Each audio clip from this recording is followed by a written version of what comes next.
Wayne Rooney is one of the most well-known icons of British football. His numerous titles with Manchester United have cemented him as one of the greatest players to ever grace a football pitch.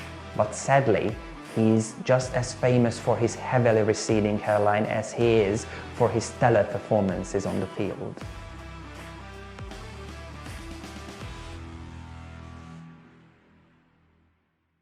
Hi, I'm Janos from HairPalace Hair Clinic, and as a patient coordinator I have accompanied the treatment of more than 1,500 patients in the past 5 years. Today I will dive into the hair loss journey of Wayne Rooney. The English star has been battling with male pattern baldness since his early teenage years. His condition reached its climax during the 2010 World Cup, where Rooney appeared with a V-shaped hairline. Fans quickly ridiculed the star online, which likely gave him the last bit of motivation he needed to finally take matters into his own hands. In the summer of 2011, the star announced that he had a hair transplant on Twitter. He also published images of the results that show a massive improvement in his hair density. The hair transplant procedure that Rooney underwent is known as a follicular unit extraction, or FUE.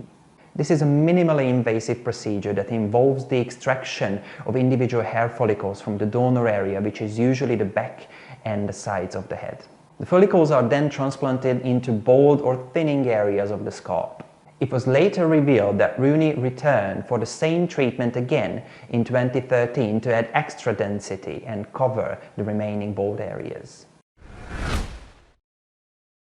Rooney reportedly paid an eye-watering £30,000 for his surgery. This is an outrageously high fee for the procedure, as even the most high-end clinics in the UK kept their prices at around £10,000.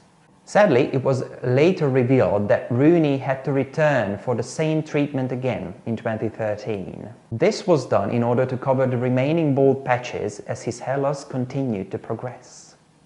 In fact, recent reports suggest that he may have had a third hair transplant in 2020.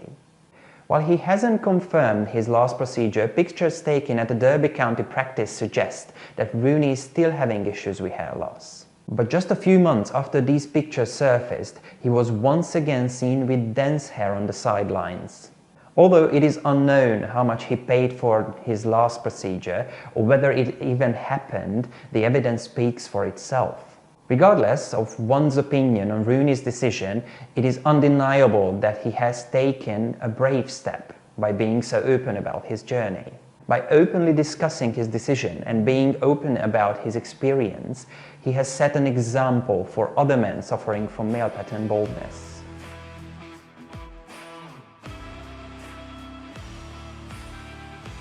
Do you think Rooney achieved the results he was looking for?